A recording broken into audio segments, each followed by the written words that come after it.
you. I'm waiting into the response. कौन है आप? बात करेंगे जी अगले आधे घंटे तो 100%।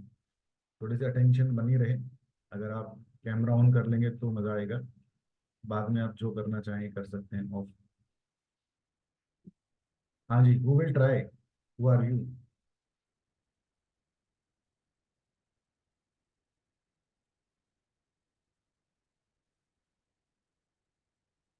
तो हम लगभग 8 लोग हैं। 8 लोगों में से कौन ये इनिशिएटिव लेगा ये बताने के लिए? Who are you? Sir exactly तो बताना क्या है? नाम या सर ह्यूमन से हम बेसिकली, ह्यूमन और से? हमारा भी जो हमारी एक सॉल है उसका भी एक ऑब्जेक्टिव है। जो वो ऑब्जेक्टिव पूरा करने के लिए जो है उसको ह्यूमन बॉडी की जरूरत पड़ती है। तो हम भी अपना कहीं ना कहीं ऑब्जेक्टिव जो है वो कंप्लीट करने के लिए यहाँ पे एग्जिस्ट करते हैं। हम्म। वाह भाई वाह। तो जब मैं पूछता हूँ आपसे हु आर यू, तो जो आप अपने में कहते हो ना, जो अपने बारे में बताते हो कि मैं कमल हूँ, मैं ना निर्मल हूँ और मैं ये हूँ वो हूँ, तो वो आप बताते हो किसके बारे में? वो अपने नाम के बारे में बताते हो। बट मैं जो आप बोल रहे हो कि मैं ये हूँ, तो वो मैं कौन है, वो बड़ा मायने रखता है। क्योंकि इम्पोर्टेंट तो वो है ना। ये जो फाउंडेशन है, बेसिक फाउंडेशन, जैसे कि मैं पहले बताया था, आज मैं दोबारा से इस टॉपिक को बता रहा हूँ कि अगर आपको फाउंडेशन का बेस क्लियर है ना, जैसे आप बच्चे को भेजते हो स्कूल में, किस वजह से, क्या बेस है उसका कि वो पढ़ाई कर कर आए, कुछ लर्निंग लेकर आए, कुछ नई चीजें सीख कर आए, है ना। जैसे आप किसी अच्छे रेस्टोरेंट में जाते हो तो आपका मकसद होता है कि मैं अच्छा खाना खाऊं, टेस्टी खाना खाऊं, ना कि वहाँ की सीटें देख के आऊं, वहाँ का एम्बियंस देख के आऊं। मेन कोर क्या होता है? टेस्टी खाना। ऐसे ही आप जब बिजनेस में जाते हो तो उसका मेन कोर होता है कमाई। क्या बिजनेस जा रहे हो तो कमाई करके आओ, प्रॉफिट पे बात करो, अर्निंग पे बात करो। तो ऐसे एज ए ह्यूमन जो बेस है, आज हम उसके ऊपर बात करेंगे, उसको समझने की कोशिश करेंगे। तो वो स्टार्ट होता है इसी क्वेश्चन के, कौन हो? क्योंकि जो कुछ आप बता रहे हो किसी ना किसी चीज का परिचय दे रहे हो। तो जो इनसाइड है, जो मैं है, जिसको हम बोल रहे हैं, वो सोल है। उस सोल की हम बात कर रहे हैं, उसको समझने की बात कर रहे हैं कि भाई जो इनसाइड है, डीप जो है, तो हम इंसान कहलाते हैं। और जो नहीं है तो हम बॉडी बन जाते हैं।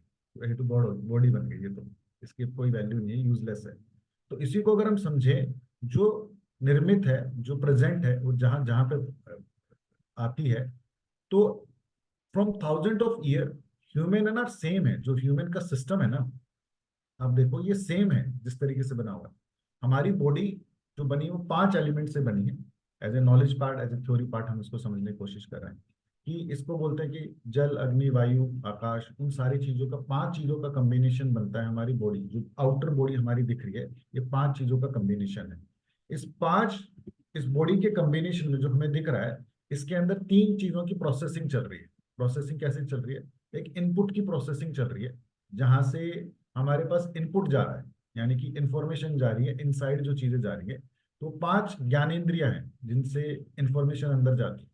जैसे कि हमारी आईज हैं जिससे हम देखते हैं, हमारे कान हैं जिससे हम सुनते हैं, हमारी नोज है जिससे हम स्मेल करते हैं, हमारी टंग है जिससे हम टेस्ट करते हैं, हमारी स्किन है जिससे हम टच करते हैं, फील करते हैं। तो ये कौन से हो गए? हमारे वो सेंसेस हो गए जिससे बॉडी के अंदर क्या जा रहा है? इनपुट जा रहा है।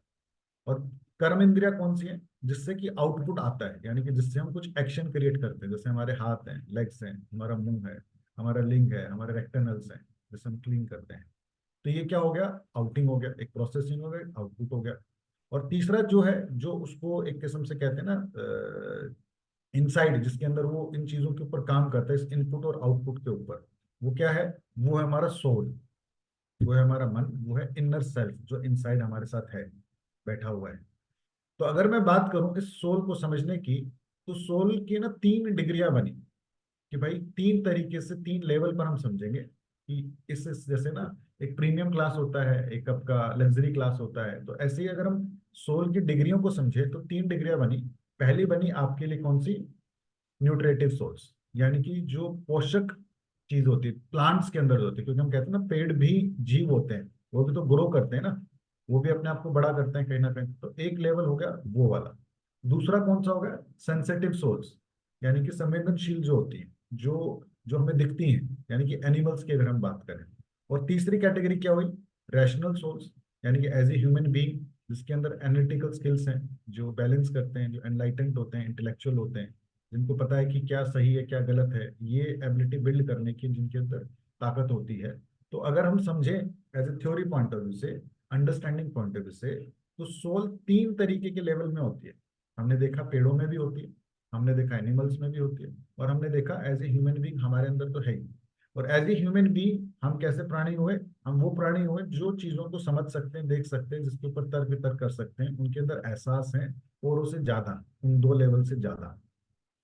तो इसको हम किस तरीके से समझ रहे हैं, नेक्स्ट अगर हम जाए, that we are a combination of three things. अभी तक की जो हमने बातचीत करी, हम तीन चीजों का कॉम्बिनेशन निकल कर आए। वो तीन चीजें क्या आई? एक बॉडी है, बॉडी के अंदर एक माइंड है, और माइंड के साथ इनसाइड कहीं पे एक सोल है। बताते हैं कि आपकी बॉडी में कहीं ना कहीं सोल रहती है, यानी कि आत्मा और आपका दिमाग, आपका मस्तिष्क, ये दोनों अलग चीजें हैं। यहाँ तक की बात से क्लियर है? थोड़ा सा इसको ना पार्टिसिपेटिव रखेंगे, अटेंटिव रखेंगे। टॉपिक ऐसा है ये कि अगर आप सुनोगे, समझोगे और बीच बीच में पार्टिसिपेट करोगे, तो आप ज्यादा ले पाओगे, दूसरों को भी ज्यादा दे पाओगे, क्योंकि दूसरा भी अगर जब कन्वर्सेशन में सुनेगा तो प्रेजेंट होगा, सिप सिप करके आगे की तरफ बढ़ेंगे। तो यानी कि बॉडी माइंड और सोल के बीच में क्या आया? माइंड आया। ये एक छोटी सी बेसिक अंडरस्टैंडिंग मिली, क्योंकि हम तो क्या करते हैं, बीबीसी पे काम करते हैं, बेसिक्स की क्लैरिटी लेकर आते हैं। तो माइंड अगर आया, तो माइंड क्या कर रहा है? तो so you decide what you think और फील। जो माइंड में डालोगे माइंड वैसे ही चलेगा। तो यानी कि माइंड एक ऐसी पावर हुई हमारी कि इसमें जो जो चीजें हम डालेंगे, जैसे जैसे विचार डालेंगे, जैसे जैसे एक्सपीरियंस डालेंगे, जैसे जैसे लर्निंग डालेंगे, ये वैसे ही रिएक्ट करेगा। है ना? पहली क्लास से वापस से रिलेट करते हैं इसको। तो यानी कि आपकी बॉडी को चलाने का, या आपकी बॉडी का जो आज बर्ताव है, जैसे कि अगर मेरी बॉडी आज स्वस्थ है या नहीं है ना, मेरी बॉडी में जो चीज इंपैक्ट आ रहा है, कहीं ना कहीं मेरे थॉट, मेरे विचार, मेरे माइंड का प्रोसेसिंग ऐसा रहा है, तभी वो वैसी है करने के लिए। और उस माइंड के अंदर से जो वैलिडेशन आता है, जो प्योरिटी आती है, वो कहाँ से आती है? सोल से आती है। अगर इसको मैं सीखूं, दो तरीके के एटीट्यूड होते हैं। एक होता है नेवर डाई एटीट्यूड, और एक होता है विनिंग एटीट्यूड। तो व्हाट यू से, ये छोटी सी बात जो मैंने आपको बताई, एक नेवर डाई एटीट्यूड, एक विनिंग एटीट्यूड, इन दोनों एटीट्यूड में से कौन सा एटीट्यूड ज्यादा अच्छा है, और क्यों? Winning attitude. और क्यों?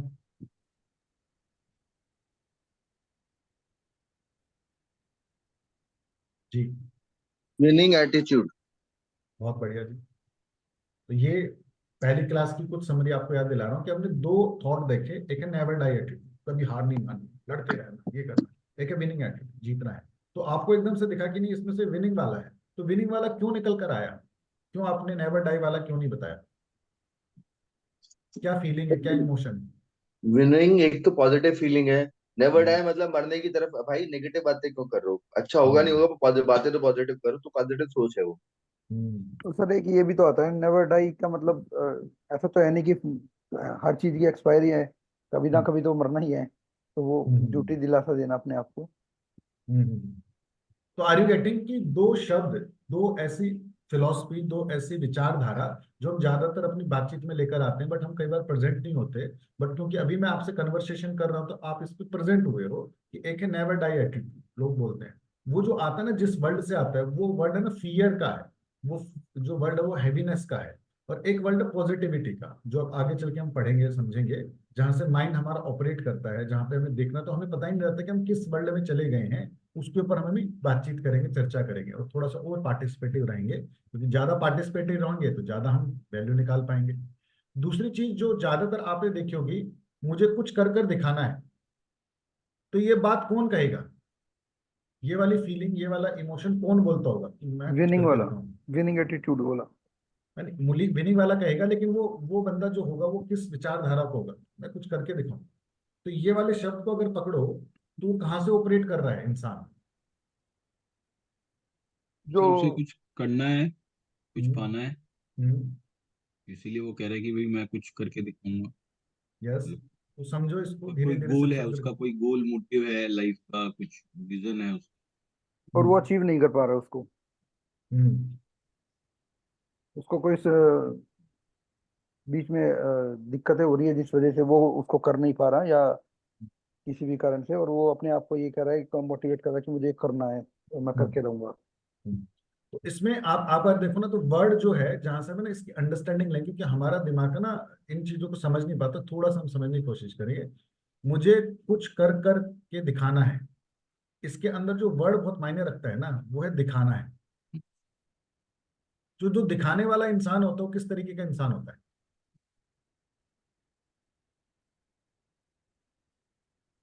वो प्रूव, लो इन्फीरियरिटी कॉम्प्लेक्स वाला, वो हम्म। दूसरों को प्रूव करना चाहता है, अपने आप को नहीं। तो यस। हमेशा वो स्ट्रगल में ही रहेगा। आज यस। पहुंच भी गया तो उसको फिर अगले लेवल पे वो देखेगा, मुझे यार ये दिखाना है लोगों को। तो अपने आप ब्यूटीफुल। से हमेशा स्ट्रगल ही करेगा वो बंदा, जो दूसरों को दिखाने में लगा हुआ है। ब्यूटीफुल, बहुत बढ़िया से। कैन यू सेंस, क्योंकि अब है ना, बड़ी छोटी छोटी चीज को समझना चाह रहे हैं कि भाई हमारे जो दो वर्ल्ड चल रहे हैं, जहाँ पे हमें भी अवेयरनेस नहीं है, जहाँ पे हम बातचीत कर रहे हैं। बहुत बार मैं भी ये चीज बोलता था, मैं जब प्रेजेंट हुआ था मेरे को समझ में आया कि मुझे कुछ कर कर दिखाना है, मुझे 10 मिलियन लोगों की लाइफ को अचीव करना है, मुझे ये करना है, मुझे वो करना है। तो वो जो वर्ल्ड था वो हमेशा से प्रूविंग से होता है। और प्रूविंग वाला वर्ल्ड कैसा होता है? हैवी होता है, वैलिडेशन सीख करता है, हमेशा दूसरों की नजर में होने वाली चीजों को राइट समझता है, ना कि अपनी खुद की चीजों की नजर में। क्योंकि उसको पता ही नहीं कि मेरा खुद का थॉट क्या है, मेरी चीजें कहाँ है, किस तरीके से हैं। तो मैं यहाँ पे क्या बताना चाह रहा हूँ, कि जो ज्यादातर ये बता रहा है कि मुझे कुछ कर कर दिखाना है, ये प्रूविंग जोन से आता है। और बहुत सारे लोग, क्योंकि अब मैं प्रेजेंट हो गया हूँ अपनी गलतियों से, और दूसरों को मैं महसूस करने लग गया हूँ, बहुत सारे लोग प्रूविंग जोन में ही चल रहे हैं। और प्रूविंग जोन में चलने वाली जो कहानी है ना, जो जो प्रोसेस है, वो बड़ा खतरनाक होता है। कैसे खतरनाक होता है? क्योंकि जिसको आप प्रूव कर रहे हो, उसको परवाह भी नहीं है कि क्या प्रूव कर रहे हो। मैंने एक बार एक स्टोरी सुनाई थी, मैं दोबारा शेयर करता हूँ अगर किसी को याद नहीं है तो। कि एक बार एक गांव देहात में एक साहूकार था। उस साहूकार ने कुछ पैसा लेंड किया अपने पड़ोस में, गांव के किसी इंसान को। तो भाई साहूकार, उसको तो पैसा टाइम पे चाहिए, है ना, वो पैसा वापस लेता था, जाता था। तो जो पैसा जिसने ले रखा था वो ठीक तरह से चुका नहीं पाता था। तो वो उसके साथ बदतमीजी करता था। तो उसके बच्चों को, घर वालों को ना बुरा लगता था कि यार ये बड़ी बदतमीजी करता है हमारे ऊपर, ऐसा करता है, वैसा करता है, ये है वो है। तो उसका जो बेटा था, उस बेटे ने ठाना है कि मुझे ना कुछ कर कर दिखाना है, और इस साहूकार को सबक सिखाना है कि भाई हम भी कुछ हैं, हमें भी कुछ कर कर दिखाना है कहीं ना कहीं। और उसने ये ठान लिया कि ना, जो सबसे पावरफुल गांव देहात के अंदर समझा जाता है, वो समझा जाता है गवर्नमेंट ऑफिसर को। और गवर्नमेंट ऑफिसर में जी आईएएस ऑफिसर को। तो उसने ये माना कि भाई मेरे को ना आईएएस ऑफिसर बनना है ना, और इसके बच्चों को और इसको दिखाना है कि भाई मैं हूँ, कुछ हूँ कहीं ना कहीं। लड़के ने मेहनत करी, अपने उस बदहाली के दौर में, जो गरीबी का दौर था, वो काटा, पूरी ना पूरी जान लगाई। और फाइनली वो बंदा आईएएस ऑफिसर बन भी गया। तो आईएएस ऑफिसर बनते ही उसने सबसे पहले ये ठाना कि भाई अब मेरे को गांव में जाकर उस, है ना, साहूकार को ये दिखाना कि भाई मैं कुछ बन गया। वो पूरा ढोल नगाड़े के साथ में उसके घर गया, उसको बताया कि देख, आज मैं आईएएस ऑफिसर बन गया हूँ। तो उस साहूकार ने क्या बोला? कि आईएएस ऑफिसर बन गया है तो क्या बन गया है, हर साल 1000 बनते हैं। अगर बनना तो 1 नंबर की रैंक लेकर आता। तब समझ में आता कि कुछ अचीव किया। तेरे जैसे तो हर साल 1000 आईएएस ऑफिसर बनते हैं, नई चीज क्या कर रहा है? उस बेचारे का मुंह छोटा सा रह गया। क्यों छोटा सा रह गया? Can you feel the relate the emotion but I wanted to share? क्योंकि उसकी जो सक्सेस की दौड़ थी, वो दौड़ कुछ और थी ज्यादा। ऐसा नहीं है कि आप प्रूविंग के जोन में सक्सेस नहीं पाते पाते हो, बट वो जो प्रूविंग है ना, वो सेटिस्फैक्टरी नहीं है। रादर देन उसका ऑब्जेक्टिव, उसका थॉट ये होता है कि भाई मुझे आईएएस ऑफिसर बनना है, ताकि जैसे मेरे पिताजी के साथ ऐसा अन्याय हुआ, मैं किसी के साथ ना होने दूं, जिसमें प्रभाव से ऐसे लोगों की मदद कर सकूं।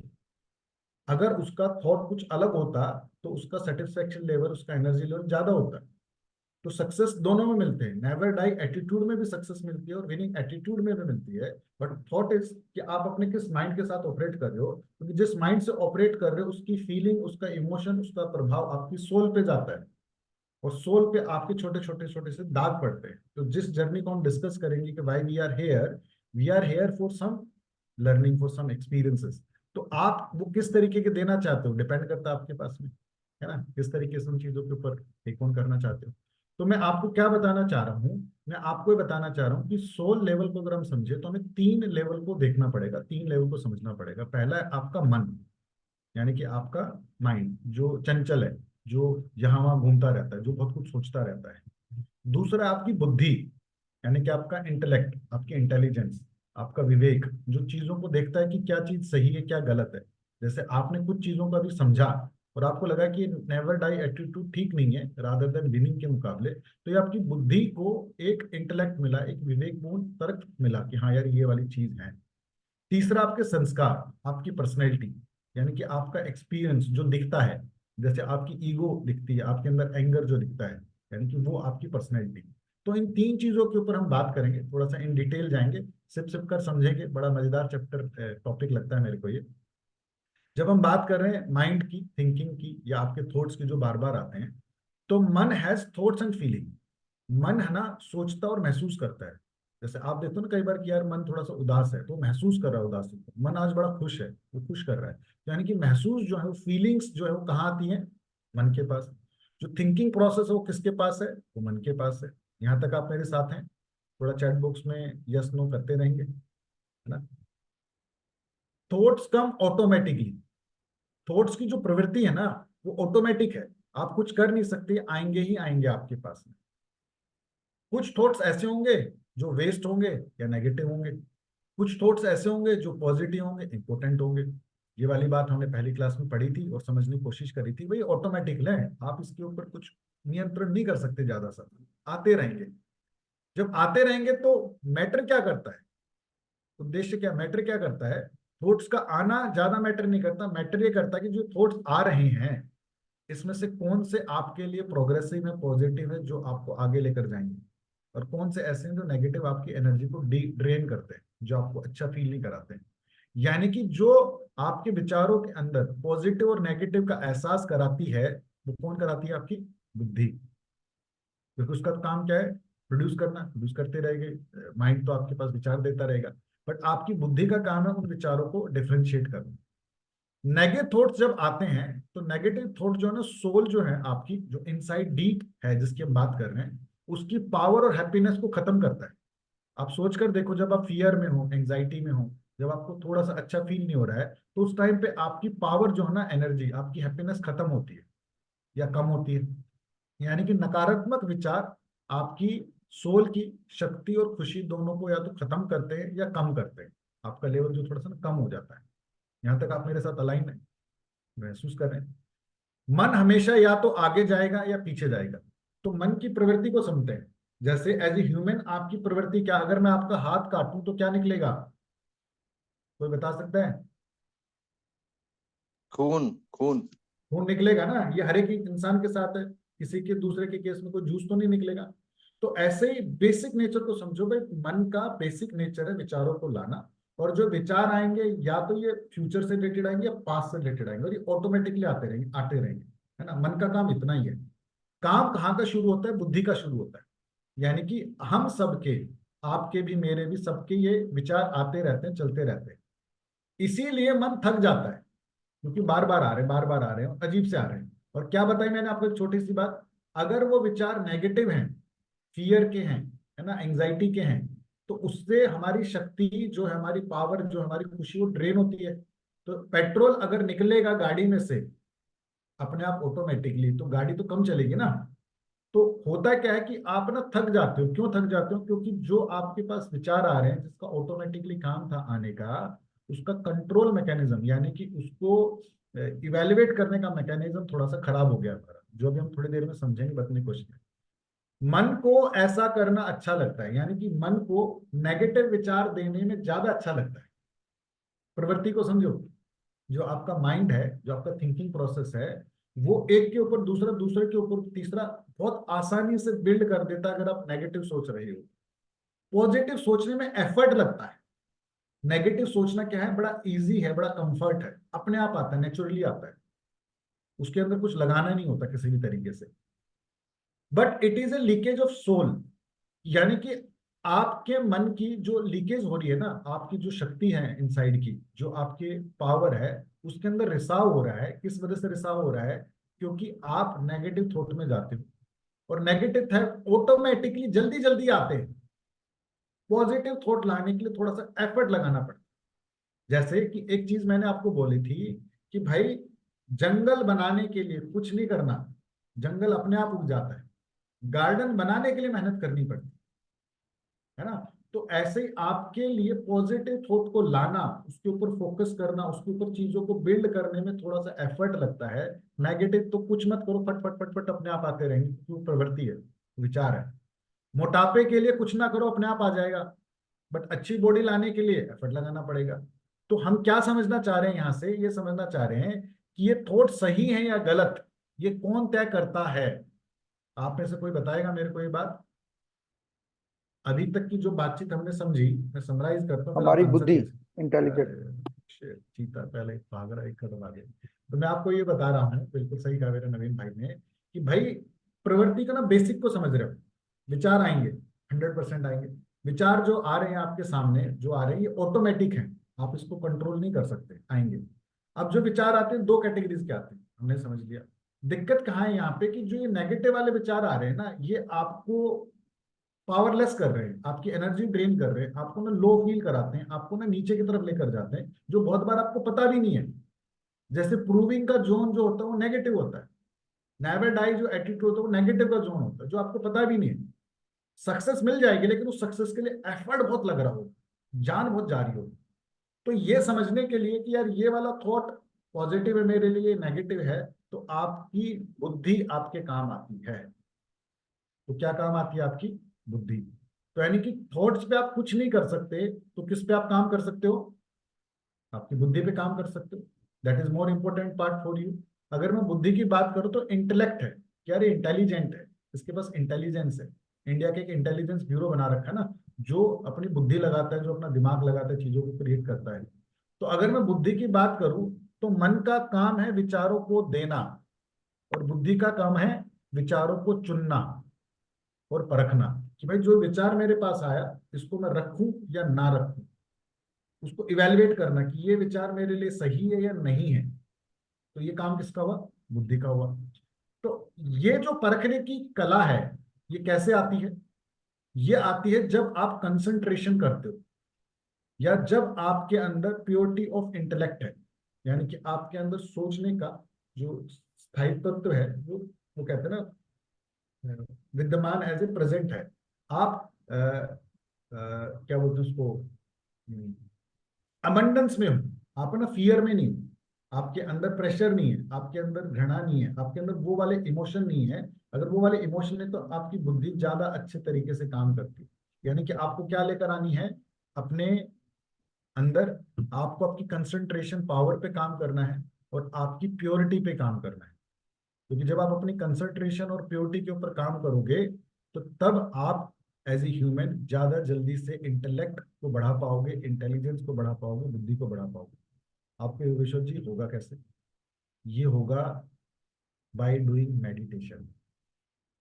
Meditation is a tool which help you to build your concentration power.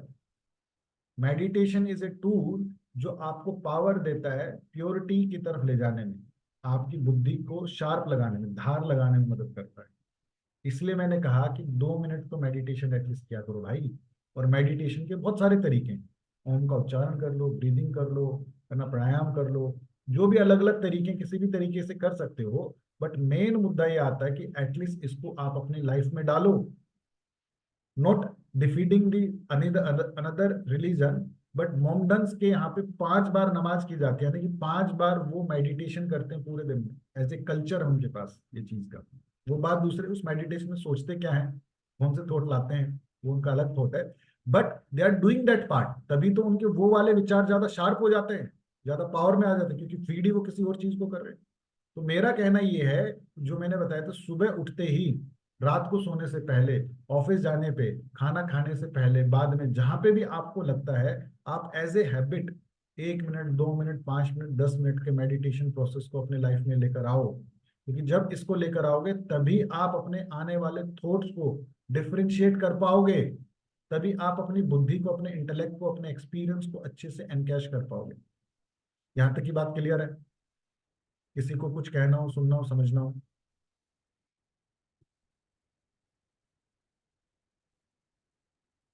इस टॉपिक के साथ ना मेरे को ये थोड़ी सी वो रहता है, भाई मैं टॉपिक बड़े प्यार से समझा रहा होता हूँ, बता रहा होता हूँ, पार्टिसिपेशन ऐसा हो जाता है बिल्कुल, या तो टॉपिक बड़ा मजेदार है, इस वजह से लोगों को लगता है सुन लो और बताओ, जरूर बताओ, या ये ऐसा टॉपिक है कि सर के ऊपर से जा रहा है। बट मैं बहुत सिंप्लीफाई भाषा में समझाने की कोशिश कर रहा हूँ, स्पिरिचुअल एंगल से और प्रैक्टिकल एंगल से, कि भाई आपकी लाइफ में कौन सी चीजें ज्यादा मायने रखती है, कौन सी चीजें आपको ज्यादा महत्व देती है। अब आगे की तरफ चलते हैं थोड़ा सा। अब मैं कहता हूँ कि जी बुद्धि आ गई, बट हमारी एक आउटर पर्सनैलिटी जो हमें दिखती है, यानी कि जो हम संस्कार कहें या नेचर, हमारा जो नेचर है, हमारे जो एक्सपीरियंस जो दिखते हैं, किस फॉर्म में दिखते हैं? एज ए रिजेम्बलेंस दिखते हैं। आपकी ईगो, आपका एंगर, है ना, ये दिखते हैं। तो कैसे दिखते हैं, कहाँ से आते हैं, हाउ वी गेट, कैसे मिली हमें ये पर्सनैलिटी, इसको समझते हैं। एक तो ये बोला जाता है कि पास्ट बर्थ, यानी कि जो पुराने कर्म रहे हैं हमारे, उनका प्रभाव हम अपनी इस आत्मा के साथ लेकर आते हैं, उनका भी इम्पैक्ट रहता है हमारे ऊपर। दूसरा, हमारी फैमिली, जिस फैमिली में हम पैदा होते हैं, उनके क्या संस्कार हैं, वो क्या एक्सपीरियंस देते हैं, वो किस तरीके की चीजें हमें क्रिएट कराते हैं, ये भी हमारी पर्सनैलिटी को बिल्ड करता है। एनवायरमेंट, किस तरीके के एनवायरमेंट में हम रहते हैं, क्योंकि एक ही फैमिली में दो बच्चे पैदा होते हैं, बट उनको अलग अलग एनवायरमेंट मिलते हैं, तो उनकी पर्सनैलिटी भी अलग अलग होती है। आपकी विल पावर, आपके अंदर की इच्छा शक्ति कितनी स्ट्रांग है किसी चीज को करने के लिए, ना करने के लिए। और लास्ट है आपका ओरिजिन, यानी कि ओरिजिनली आप कैसे थे। ओरिजिनली जो सोल है वो कंसीडर की जाती है as a peace, as a power, love, purity, happiness, bliss, knowledge. यानी कि सोल हमेशा का जो फीड है, सोल का जो फीड है, अगर आप बच्चों को देखो, उनका फीड क्या है? दे आर शांत, they feel themselves powerful, they love people, they have that purity, वो अंदर अपने कोई गिला शिकवा नहीं रखते, they feel the happiness, they feel that joy, और उनको सीखने की क्यूरियोसिटी रहती है। तो ये क्या ओरिजिन है? इस ओरिजिन को हम डिस्ट्रॉय करते हैं, तभी उसी वजह से हमारे वो वाले एक्सपीरियंसेस बिल्ड होते हैं जो नेगेटिव वर्ल्ड की तरफ जाते हैं। यानी कि कौन से एक्सपीरियंसेस को क्या कह रहा हूं? दो वर्ल्ड हो गए भाई, पॉजिटिव वाले और नेगेटिव वाले, जो दो वर्ल्ड क्रिएट हो रहे हैं हमारे साथ में। तो मैं आप लोगों को क्या बताना चाह रहा हूँ कि you made it so you can change it. तो आपकी जो पर्सनैलिटी बनी है आज, या जो आज आप हो, ये आप ही की वजह से आप बने हो, और आप इसको चेंज भी कर सकते हो। अगर आप इसको चेंज कर सकते हो, आपको किसके ऊपर काम करना पड़ेगा? आपको आपके थॉट्स पे काम करना पड़ेगा, आपको एक्शंस पे काम करना पड़ेगा, एंड आपकी जो डिजायर्स हैं, डिजायर्स क्या होती है? फीलिंग, इच्छाएं, यानी कि आपकी एनर्जी, तो उसके ऊपर आपको काम करना पड़ेगा। अगर आप इन चीजों को पकड़ रहे हो तो you can make it again change. यानी कि अगर मैं डिजायर्स की बात करूं, एनर्जी की बात करूं, फीलिंग्स एंड इमोशंस जो कहाँ आते हैं? कॉन्शियस और सबकॉन्शियस माइंड में। सबकॉन्शियस माइंड में कुछ एक्सपीरियंसेस बैठ जाते हैं, जैसे कि मुझे क्लोस्ट्रोफोबिया है, एक बार मैं लिफ्ट में फंस गया था और मुझे लगा कि मेरी जान चली गई, और उस दिन वो मेरे जहन में, सबकॉन्शियस माइंड में ऐसी चीज बैठ गई कि मैं जब भी लिफ्ट में होता हूँ तो मेरे को वो इंसिडेंट ऑटोमेटिकली याद आ जाता है। I am always fearful into the lift. वो कहाँ है? वो कॉन्शियसली नहीं है, वो सबकॉन्शियस में है, और सबकॉन्शियस माइंड से एकदम से वो इमोशन रिएक्ट हो जाता है, फीलिंग रिएक्ट हो जाती है, वो एनर्जी निकल कर आती है। तो यानी कि अगर मैं बात करूं हमें किन चीजों को चेंज करना पड़ेगा, किस तरीके से चेंज करना? Thoughts, action and energy. और यही चीज मैंने आपको पहली बार क्लास में बताई थी। कोई भी कर्म सफल तब होगा आत्मा के लेवल पे, जब उसमें आपके थॉट, आपके एक्शन और आपकी एनर्जी, तीनों का समावन है। तीनों चीजें अगर जुड़ी हुई हैं तो वो होगा। अगर आप अपने थॉट्स में हो और एक्शन में हो, एनर्जी अलाइंड नहीं है, तो वो थॉट सक्सेसफुल नहीं होगा। सो जो भी शेप देंगे हम इससे बेसिस पे, उसी के बेसिस पे हम चीजों को बदल सकते हैं। योर करंट एक्शन और Karma can change your past results. आज अगर आप अवेयरनेस में आ जाओ, तो आप अपने आज के एक्शन से आपके पुराने जो भी कर्म रहे, जो भी आपके हालात रहे, जो भी कुछ रहा है, उसको आप बदल सकते हो, उसको आप चेंज कर सकते हो। That is the truth. यानी कि can you change the destiny? बहुत बार लोग पूछते हैं इस चीज को कि क्या डेस्टिनी को, भाग्य को बदला जा सकता है? तो इसका आंसर क्या निकल कर आया? यस। आप अपने कर्म से, आज के प्रेजेंट के जो कर्म है उससे आप बदल सकते हो। इसके अंदर वो दोनों एंगल आ गए, करंट वाले और पास्ट वाले। अगर आपकी पास्ट लाइफ में आपने बहुत कुछ अच्छा नहीं किया है, और उसका इम्पेक्ट आपकी लाइफ में इस साल भी, इस जन्म में भी चल रहा है, अगर आपके अंदर अवेयरनेस आ गई, क्या अवेयरनेस आ गई, भाई मैं अपने अच्छे कर्मों से उसको भी काट सकता हूं, तो इसका मतलब वो भी कट सकते हैं आपके। यानी कि आपको फोकस किस पे करना पड़ेगा, आपको फोकस करना पड़ेगा आपके मेडिटेशन के ऊपर, क्योंकि बुद्धि जो आपके पास आएगी, वो बुद्धि आपको ये एबिलिटी देकर जाएगी कि जो आपके साथ घट रहा है वो पॉजिटिव है या नेगेटिव है, उसको एहसास कराने के लिए। तो when you add Mantra meditation in your life, it become powerful. Meditation क्या है बेसिकली?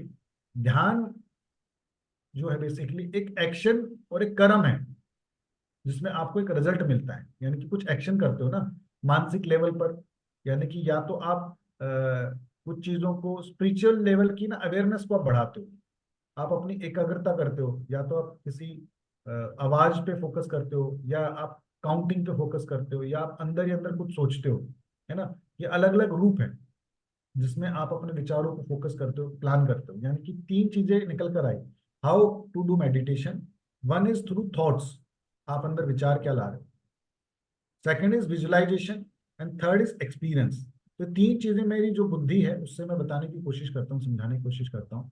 या तो जो आपके दिमाग में विचार आ रहे हैं उन विचारों पे फोकस कर लो कि क्या विचार आ रहे हैं, आ रहे हैं जाने दो, आ रहा है जाने दो, छोड़ दो, ऐसे उसी पे बस सिर्फ प्रेजेंट रहना उस चीज को लेकर। दूसरा है आपका विजुअलाइजेशन, कि आप खुद सोचने लग जाओ कि मैं घूमने जा रहा हूँ, मैं फ्लाइट में चढ़ गया हूँ, मेरे पास इतना पैसा आ चुका है। तो you can do the visualisation while doing the meditation. And third is experiencing, feeling. आप अपनी एनर्जी को लेकर आ सकते हो, यानी कि आप जैसे आवाजें हैं आसपास की, उन आवाजों को सुन सकते हो। तो देर आर मैनी वेज। इस टॉपिक को एक बार इन डिटेल कवर करेंगे। एज ए थ्योरी मेरे को सिर्फ आपको बताना था कि मेडिटेशन बहुत बहुत पावरफुल टूल है, इसको आप अपनी लाइफ में लाओ, और इसको 2-2 मिनट, 5-5 मिनट, 10-10 मिनट के इंटरवल पे जरूर डालो। और मेडिटेशन करने के तीन बेसिकली बेस हैं, थॉट्स के बेसिस पे, विजुअलाइजेशन एंड एक्सपीरियंस। आप मेडिटेशन के टाइम पे कुछ विचार ऐसे लाओ, जिन विचारों को ला रहा हूँ उनको विजुअलाइज करो। विजुअलाइजेशन मतलब एक्शन है, क्योंकि आप क्या करो, मैं गाड़ी में चढ़ रहा हूँ, मैं चला रहा हूँ, पैसा आ रहा है, तो इसमें एक्शन होता हुआ दिख रहा है आपके सबकॉन्शियस माइंड में। और उसको महसूस करना इज लाइक एनर्जी, कि आप कैसा महसूस कर रहे हो। तो इन तीनों चीजों का कॉम्बिनेशन आप एक फॉर्म में, मेडिटेशन की फॉर्म में डाल सकते हो। ठीक है जी। अब सर एनर्जी वाला एक बार थोड़ा सा बताना, एनर्जी के बेस पे कैसे मतलब मेडिटेशन कर सकते हैं, जो एक्सपीरियंस और फील वाला बताया आपने। जैसे कि आप मेडिटेशन के लिए बैठे हो, है ना, हम्म, तो मेडिटेशन कर रहे हो, तो मेडिटेशन में क्या आ रहा है कि आपके दिमाग में थॉट आएंगे। तो थॉट हम्म, अगर आ रहे हैं तो कुछ थॉट को आप भी तो बिल्ड कर सकते हो ना कॉन्शियसली, अवेयरनेस में। हम्म, तो हम्म, आप थॉट बिल्ड कर रहे हो किस चीज का, कि भाई मैं, मेरे ना अच्छी टीम बनती जा रही है, और जो टीम बन रही है वो मेरे को बड़ा अच्छे से मोटिवेट कर रही है, मेरे साथ जुड़कर काम कर रही है। तो अब आपने उसको विजुलाइज करना शुरू कर दिया, तो थॉट क्या कर दिया आपने, अलाइन कर दिया अपने आप, क्रिएट कर रहे हो थॉट को। तो जब आप उन थॉट को अलाइन कर रहे हो तो उस फीलिंग को महसूस कर सकते हो। जैसे कि मैं अगर आप बताऊं आप लोगों को, आप सभी लोग जो मेरे साथ हो अभी, आप ये महसूस करो कि गर्मियों के दिन है ना, गर्मियों में हमें प्यास ज्यादा लगती है, और इसलिए बोला जाता है कि सिकंजी ज्यादा पीनी चाहिए, क्योंकि सिकंजी में नींबू भी होता है, नमक भी होता है, और चीनी भी होती है, तो ओआरएस का काम भी करती है, और जो हमारी बॉडी को चाहिए वो भी मिलता है। तो आपने सोचा कि क्यों ना मैं आज शिकंजी बनाऊं। तो शिकंजी बनाते वक्त आपने क्या किया, नींबू काटा। काटा भी सब लोगों ने, सब मेरे साथ हैं। और वो जो नींबू काटा, काटने के बाद वो नींबू उठा के है ना, थोड़ा सा अपने मुंह में निचोड़ लिया। आपने वो नींबू उठाया और नींबू आपने अपने मुंह में निचोड़ लिया। तो अब अपने जो मुंह में अपना नींबू निचोड़ा, महसूस करना कैसा फील हो रहा है। तो खट्टा लग रहा है। हाँ नवीन भाई, राधा जी, पंकज जी, अभी पानी हाँ आ सोर गया। फील हो रहा था। फील हो रहा है ना। हम्म, ना बात करते करते हो रहा है, बट है तो नहीं अभी साथ में। तो फीलिंग जो है ना, महसूस जो है, वो इतनी पावरफुल चीज है कि you can create it your self. उसको आप अपने साथ क्रिएट कर सकते हो। यानी कि अगर गर्मी है, इस गर्मी में भी आप सर्दी का एहसास ले सकते हो। वो सिर्फ एबिलिटी बिल्ड करनी है हमें, वो वाली फीलिंग बिल्ड करनी है, और वो हमारे पास है as a powerful human being. इसलिए कहा जाता है कि ह्यूमंस आर मोर पावरफुल अगर वो अपनी इनसाइड वाली एबिलिटी को बिल्ड करने के ऊपर फोकस करें। हम आउटसाइड एबिलिटी के ऊपर फोकस करते हैं कि मैं कैसा दिखूं, कैसे कपड़े पहनूं, कौन सा ब्रांड हूं, रादर देन अगर हम इनसाइड की एनर्जी, इनसाइड की साइंस, इनसाइड के ऊपर फोकस करो, पावरफुल होता है। तो मैं ये कहना चाह रहा हूँ, जब आप सोचते हो, उस सोचने में अगर आप विजुलाइज भी करते हो और विजुलाइज में इमोशन भी डाल देते हो, तो आपका मेडिटेशन, आपकी अफर्मेशन आपको पावरफुल रिजल्ट देती है। तो एक मेडिटेशन का तरीका ये है कि build your own thoughts with your own action and with emotion, with energy. ठीक है नवीन भाई? बहुत अब अच्छा। मैं जो बात कर रहा हूँ, दो तरीके के थॉट आ रहे हैं। ये बहुत ही इंपॉर्टेंट टॉपिक है, इसके प्लीज नोट्स भी बनाना और इसको थोड़ा अटेंशन के साथ देना। थॉट्स जो आते हैं वो दो तरीके की कैटेगरीज में रहते हैं। एक है एज इफ थॉट और एक है what if thought. As we understand कि it is a automatically way of thinking, ये हमने थोड़ी देर पहले सुन लिया था कि हम ऑटोमेटिकली हमारे दिमाग में विचार आएंगे मोर देन 50% और लेस देन 50%। जैसे आपको अगर बोला जाए कि ग्लास जो है आपके पास, उसके बाद आएगा example। जैसे कि विराट कोहली से एक बार पूछा गया कि भाई आप मैच खेलने से पहले क्या सोचते हो, क्या आपकी स्टेट होती है, क्या आपकी फीलिंग होती है उस टाइम पे? विराट कोहली सेड कि जब मैं जाता हूं तो we started playing the match as if we won the match. उसने क्या बोला? As if we won the match. और यही बात पाकिस्तान वाले खिलाड़ियों से जब पूछी गई तो उनका ये था कि व्हाट इफ अगर हम मैच नहीं जीते। तो ये जो एज इफ और व्हाट इफ है ना, यही आपकी ट्रेजेक्टरी डिसाइड करता है। व्हाट इफ का जो बेस होता है ना, वो होता है डाउट पे। जब हम बात कर रहे हैं व्हाट इफ, अगर ये नहीं हुआ तो आपने एक टीम मेंबर हायर किया, मैंने कहा जी टीम मेंबर हायर कर लो, और आपने क्या कहा जी व्हाट इफ हायर कर लिया और उसने रिजल्ट नहीं दिया तो, वो भी पहले जैसा निकला तो।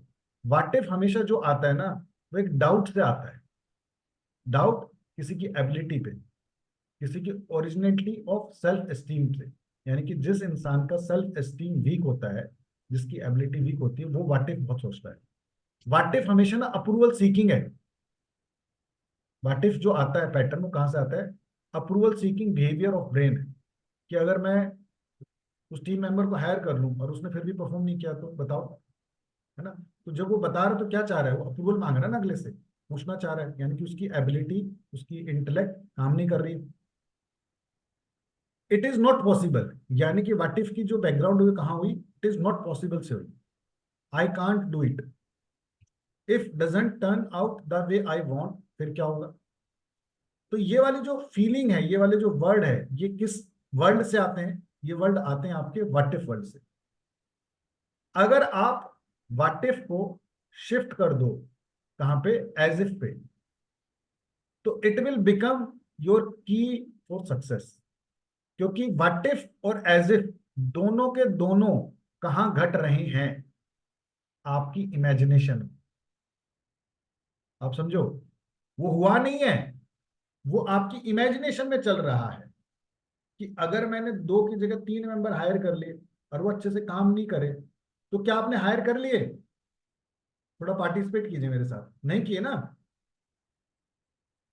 वो विराट कोहली मैच थोड़ा ना खेलने गया है, वो क्या सोच रहा है? अपनी इमेजिनेशन में सोच रहा है। तो जब इमेजिनेशन आपकी है, तो आप अपनी इमेजिनेशन को चेंज भी तो कर सकते हो। सिर्फ अवेयरनेस ही तो लानी है।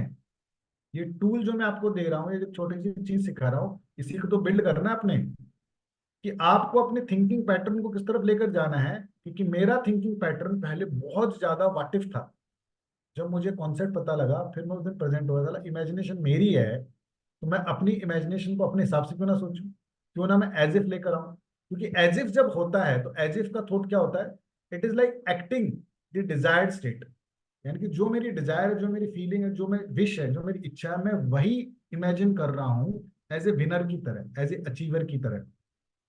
It acts like you have already achieved your outcome. ये वाली वो बात है कि यार मैं अचीव कर चुका हूं। कि 2 लोगों की टीम हायर करेंगे, 3 बंदे हो जाएंगे और फिर देखना एकदम से इतना अचीव हो जाएगा, ऐसा हो जाएगा। तो यानी कि मैं किस स्टेट से ऑपरेट कर रहा हूँ, किस विचारधारा से ऑपरेट कर रहा हूँ, लाइक जैसे जिस आउटकम के लिए मैं वो एफर्ट लगा रहा हूँ, वो एफर्ट मैं जीत चुका हूँ। उस एफर्ट की तरफ मैं पावरफुली रिजल्ट आ चुका हूँ। जहां पे मैं पॉसिबिलिटी की बात कर रहा हूँ, जहां पे बात कर रहा हूँ yes I can do it, जहां पे मैं बात कर रहा हूँ I have no attachment to results, कि भाई रिजल्ट जो है वो मेरे को इम्पैक्ट नहीं कर रहा है, कि भाई अगर मैं नहीं जीता तो क्या होगा, मुझे पता है कि मैं जीत जाऊंगा क्योंकि रिजल्ट मेरे हाथ का है यूज करने के लिए। तो आप लोगों को जो मैं बताना चाह रहा हूँ ना, वो सिर्फ एक चीज समझाना चाह रहा हूँ, बताना चाह रहा हूँ। So put your conscious way of thinking and shift it to I can do it, it is possible on as if. आप अगले कुछ दिनों तक कहीं पे लिख लो बड़ा बड़ा कि shift to the as if. थोड़ी सी अवेयरनेस लानी है, सच बता रहा हूं, अगले एक हफ्ते में या 5 दिन में या 3 दिन में आप अपनी अवेयरनेस में ले आए कि एज इफ में रहना है, एज इफ में रहना है, एज इफ में रहना है। आप ऑटोमेटिकली अपनी जो पैटर्न है न्यूमरोलॉजी का उसको शिफ्ट कर सकते हो, उसको चेंज कर सकते हो, उसको नया अलाइनमेंट दे सकते हो। मैंने शिफ्ट किया है, मेरा बहुत ज्यादा वाकिफ है। तो जब मैं आपको चीज बताऊंगा, जो आगे की कहानी सुनाऊंगा, उससे पहले थोड़ा सा मैं आप लोगों को समझना चाहूंगा कि आप लोगों को अभी तक क्या समझना है। ईच वन पार्टिसिपेट, कि भाई जो हमने ये टॉपिक अभी तक डिस्कस किया, इस टॉपिक में क्या क्या क्लैरिटी मिली आप लोगों को। सर थोड़ा सा एज इफ को और व्हाट इफ को थोड़ा सा और क्लियर करो। ठीक है, अपने थॉट्स को कंट्रोल करना है और जो थॉट्स हैं उसको पॉजिटिव वे में सोचना है, हम्म, दैट इज एज इफ। हम्म, भाई जिससे हम, एज इफ का मतलब जी Pankaj ji please. Sir as if का तो मतलब ये हुआ ना एक तरीके से कि हम लोगों को अपने अंदर पहली अपनी एबिलिटी या अपने पावर रखनी है कि भाई हम लोग जीत चुके हैं या कोई चीज को हम ले चुके हैं या उसको पा चुके हैं, हम्म, कि अपने कॉन्फिडेंस को बिल्ड करना है कि भाई वो हमारे पास आ चुके हैं ऑलरेडी। हम्म, भाई एज इफ से मतलब ये हुआ मेरे अकॉर्डिंग तो। यस, बिल्कुल। तो आप लोगों की क्या अंडरस्टैंडिंग अभी तक बिल्ड हुई, मैं उसको समझना चाह रहा हूँ। जैसे अगर मुझे मौका मिले इसके बारे में समझाने का तो मैं कैसे बताता कि जी हमने अभी तक ये समझा कि एज ए ह्यूमन हमारे अंदर 3 चीजों का समागम है। एक बॉडी है जो बाहर से दिख रही है, एक माइंड है जो अंदर प्रोसेसिंग कर रहा है, एक सोल है जो अंदर कुछ ना कुछ महसूस करती है, वहां पे जा रहा है। तो अगर मैं बात करूं, पूरा जो गेम है बॉडी और सोल के बीच में, वो माइंड का है। और माइंड के अंदर आते हैं थॉट्स, और जो थॉट्स आते हैं ऑटोमेटिकली बार बार आते हैं, इसके ऊपर हमारा कोई कंट्रोल नहीं है। जब ये थॉट्स आ रहे हैं तो थॉट्स की 2 तरीके की प्रवृत्ति है, एक पॉजिटिव थॉट्स की, एक नेगेटिव थॉट्स की। तो ये पॉजिटिव या नेगेटिव डिसाइड कौन करता है? ये डिसाइड करता है आपकी बुद्धि, आपका इंटेलेक्ट। तो जो बुद्धि डिसाइड कर रही है, ये कैसे डिसाइड करती है? जब इसके पास कंसंट्रेशन है या इसके पास प्योरिटी है। कंसंट्रेशन और प्योरिटी लाने के बहुत सारे तरीके हैं, उसमें से एक तरीका जो सबसे पावरफुल है वो मेडिटेशन। तो मेडिटेशन अगर इतना पावरफुल टूल है एक, और मेडिटेशन में कई कई अलग अलग टाइप है, जैसे कि है, अब अलग अलग चीजों के ऊपर बाद में जाएंगे। तो मेडिटेशन अगर टाइप है तो क्यों ना हम मेडिटेशन के ऊपर फोकस करें, क्योंकि मेडिटेशन में हम वही 3 चीजें यूज करते हैं जो हमने शुरू में पढ़ी थी। क्योंकि मेडिटेशन के टाइम पे थॉट भी यूज होते हैं, आपके एक्शंस भी आते हैं, फीलिंग भी आती है आपके पास, और एनर्जी भी आती है। तो यानी कि बहुत पावरफुल टूल है, इसके ऊपर काम करना है। तो जब काम करना है तो कैसे काम करूँ, मैं मेडिटेट क्या करूँ? फिर मैं मेडिटेट कर रहा हूँ क्या? तो मुझे मेडिटेट करना है एज इफ, ना कि व्हाट इफ। क्योंकि एज इफ जो स्टेट है वो आपकी पॉजिटिव है, कि as if is like a winner, कि मैं जीत चुका हूँ। As if like is a positivity, as if like I can do it, as if like is that energy from the positive world. What if is like doubt, अगर नहीं हुआ तो, है ना? भाई 500 रुपये का पेट्रोल डलवाए गाड़ी में, क्या पूरा कंप्लीट रहेगा? रास्ते में अगर खत्म हो गया तो, है ना? क्यों ना पूरा भरवा ले। तो जो ये विचार आ रहा है, ये फियर से आ रहा है, व्हाट इफ से आ रहा है, थॉट प्रोसेस वहां से आ रहा है। तो हमारे बहुत बार लाइफ में इन दोनों चीजों का मिश्रण होता है। बट अगर हम अगले 3 दिन, 5 दिन, 7 दिन कहीं पे बड़ा बड़ा लिख दें कि भाई मुझे एज इफ वाले की तरफ जाना है, तो मेरा वे ऑफ थिंकिंग पैटर्न ऑटोमेटिकली उस तरफ शिफ्ट हो जाएगा, क्योंकि मेरी अवेयरनेस में आ गई। बुद्धि कैसे रिएक्ट करती है जब आपकी अवेयरनेस में चीजें आती हैं? जैसे अब आप लोग जिंदगी में नेवर डाई एटीट्यूड की तरफ अग्रसर ही नहीं होंगे। क्यों नहीं होंगे, बता सकते हो?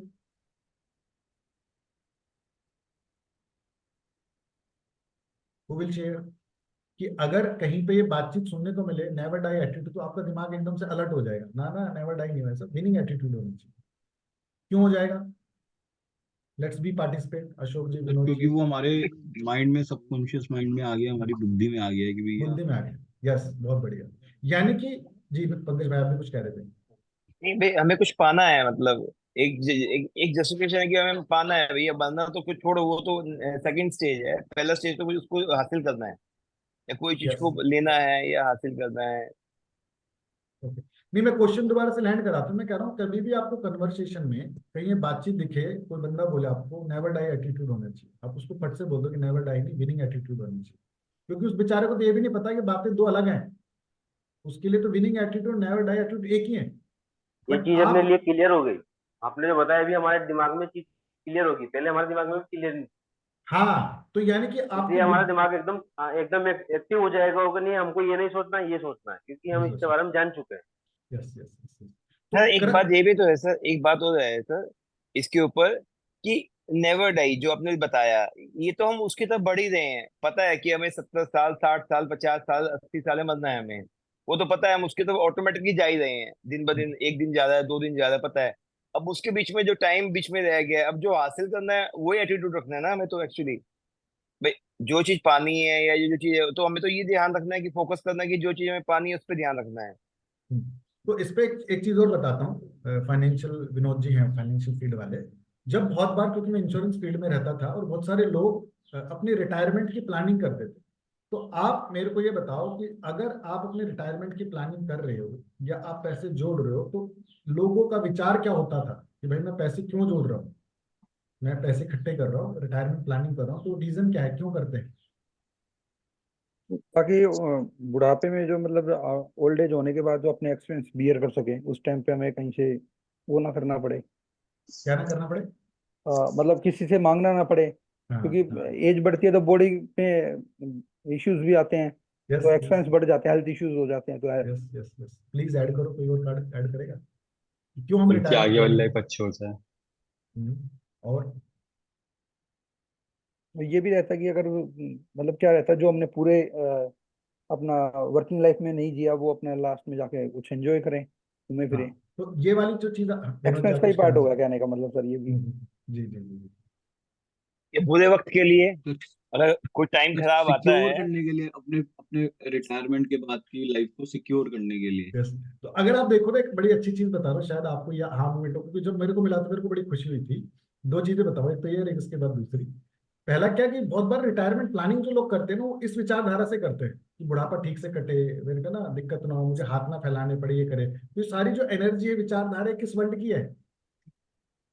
ये बंदा पहले से सोच रहा है कि मेरे को जरूरत पड़ सकती है बुढ़ापे में, मेरे को हाथ मतलब फैलाने पड़ सकते हैं, मैंने पास देखा हुआ है। इसका मतलब बच्चे ना हो, मेरे को बीमारी हो जाए, कोई कुछ नहीं हो जाए, भगवान के ऊपर से कोई है ना कैंसर करा दे, पैसे चाहिए नहीं साला, यानी कि तो सारा हम क्या सोच रहे हैं? सर ये थॉट्स भी तो वही है ना, वो ये थॉट्स वही हैं जो हमें, हमने कहीं ना कहीं अपने जब तक जितनी लाइफ हमने जी है, तो किसी ना किसी से हम मिले हैं, किसी ना किसी से हमने सुने हैं वो। यस। तो बताए ना, आते कहाँ से हैं? भाई आपकी एनवायरनमेंट से आते हैं, आपकी फैमिली से आते हैं, आपकी विलनेस से आते हैं कि आपकी हम्म। विलिंगनेस कितनी है ना, आपकी पास्ट एक्सपीरियंसेस से आते हैं, आ तो वहीं से रहे हैं। और तभी आपके लिए वो राइट है। बट बुद्धि जब आपके पास आती है, जब आपकी इसकी अवेयरनेस आती है, तब आप एकदम से प्रेजेंट हो जाते हो, भाई ये वाला विचार नहीं लाना, ये तो हम्म। पॉजिटिव नहीं है। कि मैं अपनी एक चीज बताता हूँ, जैसे मैं आज से पहले विजुअलाइजेशन करता था, तो मैं अपने विजुअलाइजेशन में 4 BHK घर लिखता था। अब मैंने हटा, मतलब लिखा हुआ है लेकिन उसकी वो लैंग्वेज मैंने हटा दी है। तो 4 BHK घर मेरे को लेना था जिसकी वैल्यू थी 2 करोड़। तो इन जनरल मेरे जैसे लोग जो होते हैं वो क्या सोचते हैं, जब भगवान से मांगते हैं कि भगवान 2 करोड़ का घर दिला दे, 4 BHK में फैमिली के साथ हूँ, बच्चे घूम रहे हैं, एक ऐसा है विजुलाइज करूँ साथ में। एनर्जी लेवल पे क्या चल रहा है कि 2 करोड़ आएंगे कैसे? 2 करोड़ में से 80-85 लाख रुपए मैं कमा लूंगा, जुगाड़ कर लूंगा, और 1.25 करोड़ रुपए का मैं लोन ले लूंगा। ठीक है जी, ये तो कैलकुलेशन चल रही है ना, जो कॉन्शियस माइंड है वो ऐसे काम कर रहा है उस तरीके से। एक दिन मैं प्रेजेंट हुआ, जैसे अभी थोड़े दिन पहले प्रेजेंट हुआ, भगवान से मांग रहा हूं, और क्या मांग रहा हूं?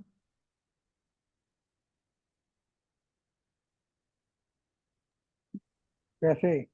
घर दिला दे और लोन पे दिला दे। लोन पे भाई, लोन लोन मांग रहे हो आप पर और। सर आप लोन हाँ, भी मांग रहे हो, वो चीज भी तो देखो ना, वो भी तो एक तरह से मतलब वटीफी है। हाँ वही तो मैं कह रहा हूँ ना, कि भगवान से मांग रहा हूँ, और भगवान पे क्या मांग रहा हूँ कि भगवान लोन पे घर दिला दे। मैं उस दिन प्रेजेंट हो गया, जब मेरे को इस चीज की क्लैरिटी हुई, मेरे को इस चीज की प्रेजेंस हुई, मैं कहा यार इस वाला विजुअलाइजेशन ही गड़बड़ हो रहा है। तो भगवान से क्या अबंडेंस होना मांगी जा रही है, क्योंकि जब आप परमात्मा के पास जा रहे हो जिसके पास सब कुछ, उसका तो अबंडेंस है ना। मांगना तो दिल खोल के मानो, यानी कि मैं अपनी थिंकिंग में भी अबंडेंट नहीं हूँ। तो तब मुझे समझ में आया कि क्यों जो ये वर्ल्ड है, जो नेगेटिविटी का वर्ल्ड है, इतना हैवी है कि हमें प्रेजेंस में ही नहीं पता। जैसे कि रिटायरमेंट की जब मैं प्लानिंग कर रहा था, मैं अपने बच्चे के लिए सेव कर रहा था, तो कहीं ना कहीं थॉट तो वही था। जैसे वो बंदा आईएएस ऑफिसर बन गया ना, आप पैसे जोड़ लोगे अपने बच्चे के लिए भी, रिटायरमेंट के लिए सही, लेकिन वहां का जो थॉट है, वो थॉट कहाँ से आ रहा है, वो बहुत मायने रखता है। यही थॉट हमें शिफ्ट करना है। जो थॉट शिफ्ट होता है वो हमारी अवेयरनेस से होता है। अवेयरनेस कैसे आती है? जब हम अपने लर्निंग्स पे, हमारी लिसनिंग पे, जब हम अपनी मेडिटेटिव स्टेट में इन सारी चीजों की तरफ जाते हैं जो हम यहाँ इस पूरे प्रोसेस में सीख रहे हैं, तब हमारी ये स्टेट चेंज होती है। That is the thing I wanted to do. तो सर यहाँ पे जैसे अभी आप बता रहे हो कि रिटायरमेंट के बेस पे कि अब बेसिकली हम जैसे लोग तो यही सोचते हैं कि भाई एक्सपेंस को कवर अप करना है, तो वो कहीं ना कहीं वो बटी वाली छोटी हो गई।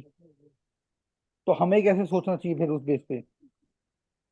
कि भाई व्हाट इफ ये कि भाई मेरे को अपना ये पैसा जोड़ना है ताकि उस टाइम पे मैं अबंडेंस में रह सकूं। जो मेरे कुछ सपने हैं, कुछ मेरी जरूरतें हैं उस टाइम की, जैसे घूमने के मेरे सपने हैं, अच्छे लाइफस्टाइल को मेंटेन करना है जो मेरे को, है ना, लाइफ को एनरिच तरीके से जीना है, उसके लिए मैं पैसा अपना पर्पस जोड़ रहा हूँ। इस वजह से एंजॉय तो कर रहा हूँ सर ये साथ में बात तो वही होगी ना, ये अलाइन तो चीजें वहीं पर ही होगी। ना। आप इस यही कह रहे हो ना, देखो जो नेवर डाई एटीट्यूड बोल रहा है और जो विनिंग एटीट्यूड बोल रहा है, शुरू में अगर आप उससे बात करोगे तो वो ये कहेगा दोनों बात एक ही है। बट अगर वो लिसनिंग देगा और समझने की कोशिश करे, उसको डिफरेंस देगा नहीं यार, डिफरेंस है इन दोनों के अंदर। तो आपके केस में आप राइट थे, शुरू में जब आपने बताया उसके अंदर थोड़ा सा मिक्सचर था। अब वो मिक्सचर की क्लैरिटी हो सकती है, क्योंकि जब हम बात कर रहे हैं तो हम दोनों का मिक्स रखते हैं, हमें खुद भी एहसास नहीं होता है ना। उस एहसास में बहुत सारे लोगों से तो क्लियर कट दिखता है कि भाई मैं तो इसलिए जोड़ रहा हूँ, बुढ़ापा सही से नहीं कटता है। आजकल आपने देखा है, कोई किसी का सगा नहीं, उस बंदे को भी उसके घर वालों ने, रेमेंड वाले को भी उसके बेटे ने निकाल दिया था, सारी जमीन जायदाद हड़प ली थी। आप लॉजिक क्या दे रहे हो रिटायरमेंट की प्लानिंग करते वक्त ना?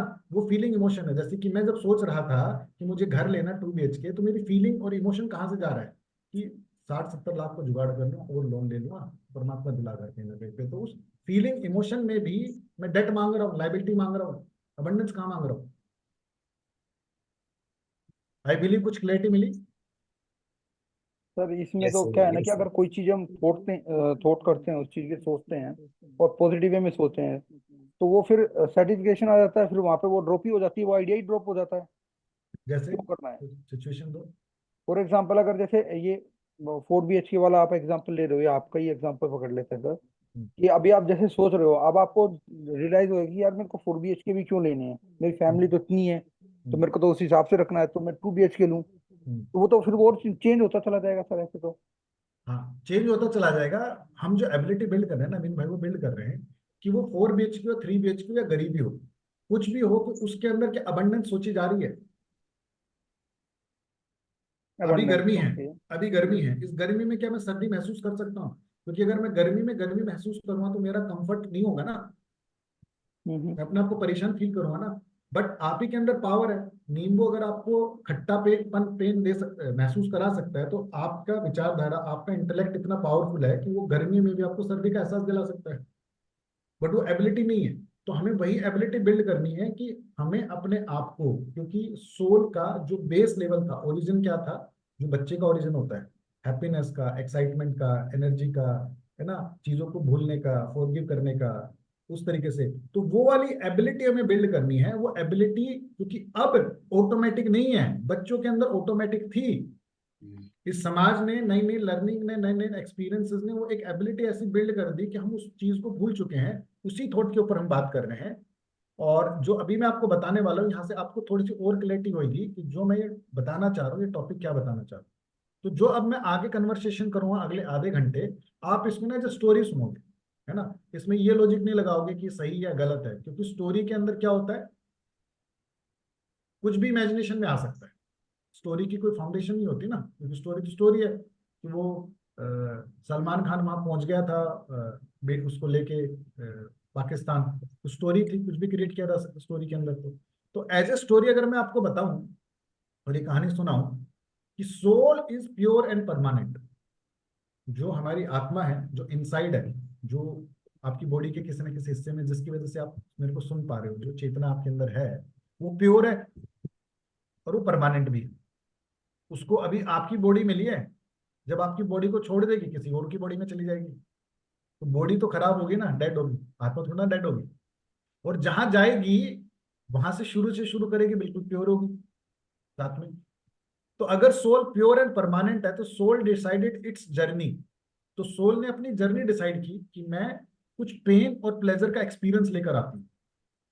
जैसे कि सोने को अगर तपाओगे और उसको कुंदन बनाओगे तो उस पूरे प्रोसेस की उसकी एबिलिटी निकलेगी। तो सोल ने क्या डिसाइड किया कि भाई मैं अपनी एबिलिटी को एनहेंस करना चाहती हूँ। एनहेंस कर रहा, तो एनहेंस कैसे होगा, मुझे कुछ पेन और कुछ प्लेजर के एक्सपीरियंसेस को लाना होगा। क्लियर है जी? तो इट गेट सम लेसन।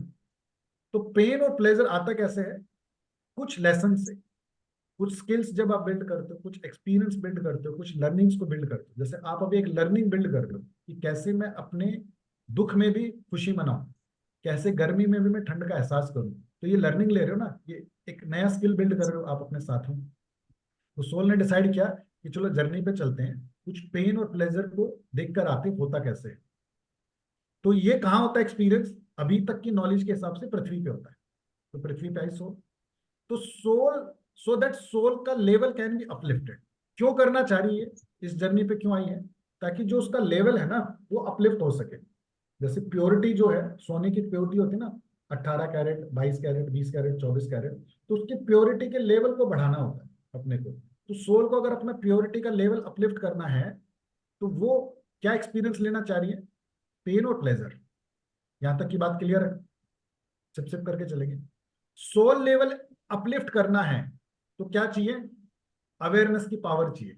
जैसे आपको अभी अवेयरनेस मिली ना, जो मैंने 2-3 बातें आपके साथ की, तो अगर आपके पास अवेयरनेस की पावर होगी तो आप अपने एक्सपीरियंसेस को देख सकते हो, अपने पेन को महसूस कर सकते हो, एक्चुअल में पेन भी है या नहीं है। कहीं ऐसा तो नहीं है मैंने वाटिफ वाले पेन ले रखे हूँ जिसकी जरूरत भी नहीं है, और अननेसेसरी मैं अपने आप को परेशान कर रहा हूं। समझ में आ रहा है? थोड़ा सा टेंशन बनाए रखिएगा, मजेदार टॉपिक। यानी कि क्या चाहिए आपको, अवेयरनेस की power. But God given you power of choice. But भगवान ने आपके साथ एक खेला कर दिया। क्या खेला कर दिया, बोला अवेयरनेस की पावर नहीं दे रहा मैं तेरे को, मैं तेरे को चॉइस की पावर दे रहा हूं कि you always have the power to choose. उस चॉइस को जब आप पकड़ते हो, उसके रिजल्ट से जो आपको मिलेगा वो डिसाइड करेगा आपकी awareness. Where many a times we are aware or not aware with our actions और आवर कर्म, कि उस कर्म का, उस एक्शन का क्या रिजल्ट आएगा, क्या इंपैक्ट आएगा। हमें बहुत बार पता होता है और बहुत बार नहीं पता होता है। तो उस अवेयरनेस को लाने के लिए उसका इंपैक्ट आपको बताता, उसका रिजल्ट आपको बताता है। क्या बात की क्लैरिटी मिली, मैं दोबारा से प्रेजेंट कर रहा हूं ताकि आप सेम पेज पे आ जाओ। मैंने कहा एज ए सोल, हमारा जो जर्नी थी वो क्या थी कि मुझे कुछ एक्सपीरियंसेस लेने थे और कुछ लर्निंग्स लेनी थी, कुछ स्किल्स बिल्ड करने थे, ताकि मैं डिफरेंशिएट कर सकूं कि पेन क्या है और प्लेजर क्या है। क्योंकि इसी एक्सपीरियंसेस से सोल का लेवल अपलिफ्ट होता है। 18 कैरेट, 20 कैरेट, 22 कैरेट, 24 कैरेट की सोल बनती है समझने के लिए। तो ये जो आता है किससे आता, अवेयरनेस से।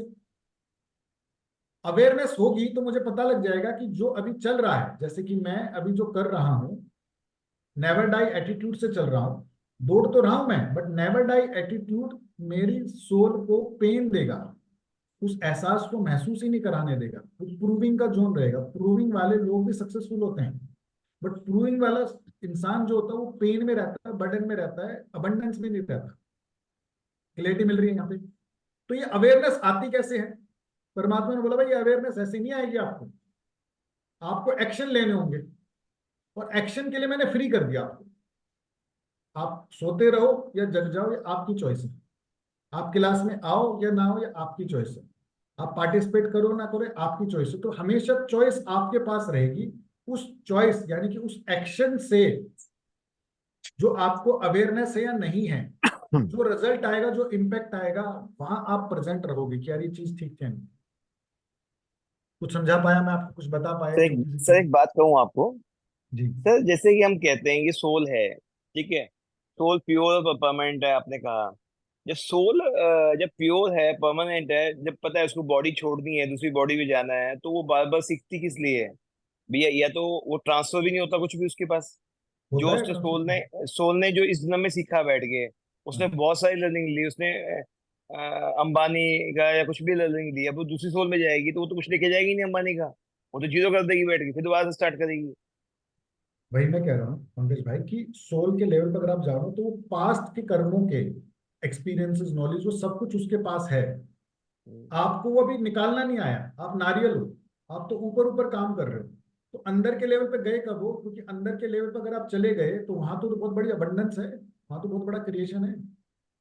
हम तो तो आपने प्रेजेंट लेवल के कामों को लेके अवेयर नहीं हो रखे, पास्ट कर्मों की अवेयरनेस की तो बात ही छोड़ दे। बहुत सारे ऐसे संत योगी महाराज हैं जो अपने पास्ट कर्मों की अवेयरनेस में भी जा चुके हैं, यानी कि they are into the deep inside of that nariyal, कि जहां पे उनको मीठा प्यार मिल गया है। बट अभी तो हम बाहर के वर्ल्ड पे जो थोड़ा परेशानी वाला, दर्द वाला हिसाब किताब है, वहां की अवेयरनेस नहीं है हमारे पास। तो मैं कह रहा हूँ पहले उस अवेयरनेस को तो ले आओ जो अभी हम जी रहे हैं। पास्ट में तो बाद में जाएंगे, क्रिएट करेंगे, वहां तो उसके बाद में फोकस करेंगे। मैं तो कह रहा हूँ जो अभी कुछ घट रहा है हमारी लाइफ में उसको लेके अवेयर है।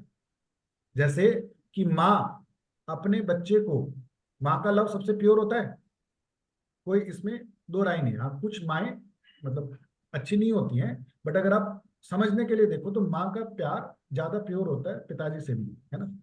तो क्या आपने नोटिस किया कितनी माएँ ऐसी रहती हैं अपने बच्चे को मोबाइल दे देती हैं कि बेटा तू मोबाइल देखता रहे। बच्चा रोता है उसके लिए वो मैगी बना देती हैं, उसको बर्गर खिला देती हैं, है ना, उसको कोल्ड ड्रिंक पिला देती हैं। तो कोई भी एक सभ्य जिसके अंदर इंटेलेक्ट है, उस बंदे से अगर बातचीत की जाए तो कोई बता सकता है कि छोटे बच्चे के लिए कि क्या यूट्यूब की वीडियोस देखते रहना, कोल्ड ड्रिंक पीना, बर्गर खाना, चाउमीन खाना सही है? अगर अगर आप बुद्धिजीवी सारे के सारे लोग, तो क्या आपको लगता है कि ये चीज सही है? वंस वाइल तो ठीक है, लेकिन रेगुलर में तो, हैबिट में तो खराब है ये। चलो अभी आपका आंसर करता हूँ। हाँ जी, Pranay, Ashok, Vinod ji, Neeraj, Radha, Rahul ji. Sir question please repeat कर सकते हैं? मैं कह रहा हूँ कि माँ का जो प्यार होता है वो प्योर होता है। हम ये कहते हैं कि नो डाउट जी माँ का प्यार बहुत प्योर है ना। बहुत बार आपने देखा होगा कि कुछ ऐसी फैमिलीज होती है, मेरी भी है ना, जहाँ पे जो छोटे बच्चे होते हैं उनको हम क्या देते हैं, मोबाइल की आदत डालते हैं, मोबाइल देख रहा है 2-3 घंटे बच्चा मोबाइल देखता रहता है और बड़ा फिनकी सा हो जाता है जब उसको मोबाइल नहीं मिलता है। उसी बच्चे की खुशी के लिए हम उसको मैगी भी खिलाते हैं, उसी बच्चे को हम वो कहते हैं ना बर्गर पिज्जा भी लाते हैं, चाउमीन भी खिलाते हैं, मोमोज भी खिलाते हैं। मैं कह रहा हूँ ये सारी चीजें कि क्या एक हेल्दी चीज है? नहीं है सर। हमें इस चीज की नॉलेज है, यस। फिर भी इस नॉलेज के साथ साथ हमारा जो कोर हर्ट है, जो हमारा बच्चा जिसको हम कह रहे हैं कि जिसके लिए हम बिक सकते हैं, कि माँ कह रही है इसके लिए मैं बिक सकती हूँ और सच में बिक सकती है, वो अपने बच्चे को क्या दे रही है? बीमारी। और हम सबके घर में होता है, मेरे घर में भी होता था, मेरे घर में भी इसी चीज पे थोड़े झगड़े होते थे। क्यों? क्योंकि उस माँ को नॉलेज तो है, अवेयरनेस नहीं है। तो हमारे साथ बहुत बार क्या होता है पंकज भाई, जो हम बात कर रहे थे कि परमात्मा ने चॉइस दी है, अवेयरनेस नहीं दी है। अवेयरनेस जब आपको आ जाएगी उस दिन से आप छोड़ दोगे। तो आप वाली बात का आपने जो कही उसका मैं आंसर करता हूँ। आपने कहा वन इन वाइल ठीक चलता है कि भाई जहर अगर बच्चों को पिलाना है तो महीने में एक एक बार पिला दो, कोई दिक्कत नहीं होती, अपना ही तो है। तो आप ये कहना चाह रहे हो कि भाई जंक फूड या ये वाली हैबिट या ये वाले एक्शन जहर है। तो हम ये कह रहे हैं कि बच्चों को ना 365 दिन में से 1-2 दिन जहर दिला सकते हैं, कोई दिक्कत नहीं, कोई फर्क नहीं पड़ता। जब हम इस अवेयरनेस लेवल पे आ जाते हैं ना, आप एक दिन भी नहीं दो। हमारा भी नोइंग वर्ल्ड है कि हमें पता है कि अच्छी चीज नहीं है, अवेयरनेस नहीं है। जिस दिन वो डीप अवेयरनेस आ गई उस दिन छोड़ दोगे। 1 मिलियन लोगों की लाइफ बदलने का सपना छोड़ दिया मैंने, नहीं बदलनी। भाई जो मेरे पास अभी आएगा उसके लिए मैं पूरी जान लगाऊंगी, जो मेरी कैपेसिटी बस उसी की। अवेयरनेस आ गई, छोड़ दिया। तो जिस दिन उस माँ को अवेयरनेस आ जाएगी कि भाई तू प्योरिटी नहीं दे रही है एज ए लव, तू अपने आप को फ्री करने के लिए क्विकनेस के चक्करों में अपने कंफर्ट में आने के लिए उस बच्चे को गलत आदत दे रही है, और उसको पता भी नहीं है, उसके पास अवेयरनेस भी नहीं कहीं ना कहीं। तो that is the thought what I am sharing with you all people, कि अभी जो हम बात कर रहे थे इस वाले टॉपिक को थोड़ा सा लास्ट टच करता हूँ, ताकि शायद आपकी अवेयरनेस पे वापस से मैं चीज ला सकूं। ये वाला टॉपिक कि क्या कि भाई जो अवेयरनेस है ना हमारे पास, वो अवेयरनेस कब आएगी? जब हम एक्शंस लेंगे, उसके इम्पैक्ट से आएगी, किसी लर्निंग से आएगी, किसी एक्सपीरियंस, किसी स्किल के बेसिस पे आएगी, है ना? विनोद सर, आप कुछ पूछना चाह रहे हो? हाँ, मैं पूछना चाह रहा हूँ, जी। अगर आपने जैसे बोला भाई आपने 1 मिलियन का छोड़ दिया, आपने ना गाँव कि इतने लोगों की लाइफ चेंज कर दी है, तो जितना भी मैं कोचेज या जितने भी इन्फ्लुएंसर को सोच रहा हूँ, वो बहुत बड़ा गोल रखते हैं। तो अब आपको, अगर आपने ये छोड़ दिया तो ड्राइव क्या करेगा आपको? इसका what will answer, drive you? क्योंकि इसका आने की तो गारंटी है नहीं, मतलब कितने आएंगे, कितने सीरियस होंगे कोची आपको, वो तो कर, तो ड्राइव आपको मोटिवेट क्या करेगा फिर? इसका छोटा आंसर देता हूँ, बड़ा आंसर से नेक्स्ट वाली क्लास में, इसी की कंटिन्यूएशन में ये वाला आंसर। ये बड़ा अच्छा क्वेश्चन आपने पूछा, और ये हमारा इसके अंदर एक छोटा सा टॉपिक भी है ये वाला कवर करने के लिए। मुझे जो खुशी दे रहा है वो प्रेजेंट दे रहा है, फ्यूचर तो मेरे को खुशी नहीं देगा, ये तो क्लियर है ना? तो प्रेजेंट में जो मेरे पास है, मेरे पास में विनोद जी हैं, मेरे पास में राहुल जी है, मेरे पास में पंकज भाई है। तो जब नवीन भाई, यानी कि जो मेरे पास में प्रेजेंट लोग हैं, उनको कंट्रीब्यूट करना है ना कि फ्यूचर के उन लोगों को जिनका पता ही नहीं कि वो है या नहीं है या कब होंगे। नहीं। एफर्ट होना, एफर्ट होना और सेटिस्फेक्शन होना दो अलग चीजें। I am effortful but I am satisfied. नहीं, तो अभी बात खुशी की नहीं हो रही, बाइट हो रही है ड्राइव की, भाई तो ड्राइव मेरा, जो खुशी। हाँ, मेरा ड्राइव मेरा सेटिस्फेक्शन है ना। अच्छा। हाँ, कि मैं इतना सेटिस्फाइड, इतना मजा आ रहा है सर लाइफ में। जो ये ठीक। 1.5-2 साल में इतना मजा आना शुरू हुआ, मैं तो सोचता हूँ कि पहले कितना मूर्ख था, किस मिथ्या के लिए भाग रहा था। खुशी रोज मिल रही है। ठीक। हमें कह रहे कि वो खुशी जो बड़े वाली है, वो तमगा, वो तो प्रूविंग है ना, कि मेरे पास 10 लोग हैं, 5 लोग हैं, 10 करोड़ है। तो जैसे जैसे अवेयरनेस आ रही है, वैसे वैसे और मजा आ रहा है लाइफ में। तो मैं आपको क्या बताना चाह रहा हूँ, अगर आप इनसाइड देखो, we have 2 type of experience. हमारे पास में 2 तरीके के एक्सपीरियंस होते हैं अंदर, अगर आप महसूस करो। एक होते हैं पॉजिटिव वाले एक्सपीरियंसेस, जहाँ पे हैप्पीनेस, फन, जॉय, ब्लिसफुलनेस रहती है। दूसरा होता है नेगेटिव, जहाँ पे ईगो, एंगर, हेट, है ना, राइवलरी, है ना, रिजेंटमेंट, ये वाले इमोशंस का वर्ल्ड होता है। ये दोनों इमोशन कहाँ है? आपके इनसाइड है, बाहर तो नहीं दिखते ना, आप ही तो महसूस करते हो दोनों के दोनों। यहाँ तक क्लियर है अपनी बात? अगर ये दोनों इनसाइड हैं, तो अगर आप देखो, you also live in two worlds. Vinod sir, आपको कुछ क्वेश्चन है क्या? ये पुराना हाथ खड़ा रह गया बीच में, मेरे को दिख रहा है। नीचे कर लेता हूं, पुराना हाथ है। अच्छा अच्छा। तो आप अगर देखो, आप एक्चुअली 2 वर्ल्ड के अंदर रहते हो। आपको लगता है आप एक में रहते हो, आप 2 वर्ल्ड में रहते हो। कौन से हैं 2 वर्ल्ड? एक वर्ल्ड है आपका जो आपके इनसाइड चल रहा है, जिसको हम स्पिरिचुअलिटी या ह्यूमैनिटी का वर्ल्ड बोलते हैं, जो आपको महसूस होता है पॉजिटिव या नेगेटिव के सेंस में। और दूसरा वर्ल्ड कौन सा है? जो आउटसाइड चल रहा है, जो एक्चुअल वर्ल्ड है, जो रियल है, जहाँ पे मॉरलिटी की बातें की जाती है कि ऐसा करना चाहिए, वैसा नहीं करना चाहिए, लड़कियों को सिगरेट नहीं पीनी चाहिए, इसको वो नहीं करना चाहिए। तो कौन सा वर्ल्ड चल रहा है? वो आउटर वाला वर्ल्ड चल रहा है। तो हम 2 वर्ल्ड के अंदर रह रहे हैं, 2 वर्ल्ड के अंदर हमारी लाइफ चल रही है। तो स्पिरिचुअलिटी वर्ल्ड जहां है, जहां पे हम स्पिरिचुअलिटी वर्ल्ड की बात कर रहे हैं, वहां पर सही या गलत नहीं होता है। स्पिरिचुअल वर्ल्ड के अंदर सही और गलत की बात ही नहीं होती है। आपको विनोद सर म्यूट करना होगा। Spiritual means relating to people's deepest thought and belief rather than their bodies and physical surroundings. Spiritual मतलब क्या? स्पिरिट मतलब क्या हुआ? कि जो आपके इनसाइड, आपके थॉट, आपके बिलीफ हैं, हम उसकी बात कर रहे हैं, रादर देन आपकी जो बॉडी है, फिजिकल अटायर है, जो आपके आसपास बाहर की चीजें, उनकी बात नहीं कर रहे। हम इनसाइड महसूस की बात कर रहे हैं। स्पिरिट मतलब महसूस की बात कर रहे हैं। आप आध्यात्मिक इंटेलिजेंस तभी बनाते हैं जब आप डिसीजन सिर्फ आप लेते हो, यानी कि जब आपकी इनसाइड से आवाज आती है, जब आपके अंदर से आवाज आती है, तब आप एक्चुअल में वो डिसीजन लेते हो जो आपके सोल के हैं, आपके स्पिरिट के हैं, जो आपके प्योर है। इसको समझेंगे थोड़ा सा, मतलब इसको हम दूसरा वर्ल्ड या दूसरा जो नाम जानते हैं, ह्यूमैनिटी वर्ल्ड बोलते हैं। स्पिरिट को हम ह्यूमैनिटी वाला वर्ल्ड भी बोलते हैं, जहां पे हम मानवता के नाम पर, क्या मतलब समझते हैं इसको? मानवता का मतलब है कि जहां हर जीव, वो जीव कोई सोल हो, कोई एनिमल हो, कोई बर्ड हो, या कोई प्लांट हो, यानी कि कोई पशु पक्षी पौधा इंसान, हर इंसान को मैं एज ए जीव समझते हैं। ऐसे समय में दूसरों की मदद करना, जब उसे मदद की सबसे ज्यादा जरूरत है, हम एज ए ह्यूमन अपना कर्तव्य समझते हैं। तो किसी पेड़ को जरूरत हो, जो बहुत बार ना पेड़ नहीं काटते, या किसी पक्षी को जरूरत पड़ती है, वहां पे भी हमारा ह्यूमैनिटी वाला एंगल आता है। किसी एनिमल की या एक दूसरे इंसान की हम बात करते हैं, तो यानी कि कौन से इमोशंस की बात कर रहे हैं, जहां पे हमारे पास में सहानुभूति, दया, क्षमा, करुणा, प्रेम, ज्ञान, चेतना, ये वाली चीजों का कॉम्बिनेशन आता है। ये सारी चीजें कहाँ है? ये इनसाइड है। आपकी एम्पैथी फीलिंग, आपकी काइंडनेस, आपकी फॉरगिवनेस, आपका कंपैशन, है ना, आपका लव, आपकी नॉलेज, आपकी कॉन्शियसनेस, ये सारी कैरेक्टरिस्टिक्स कहाँ से बात की जाती है? ह्यूमैनिटी वर्ल्ड से बात की जाती है। वहां पे प्रॉफिट और लॉस की बात नहीं की जाती, वहां पे क्या बात की जाती है? इन चीजों की बात की जाती है।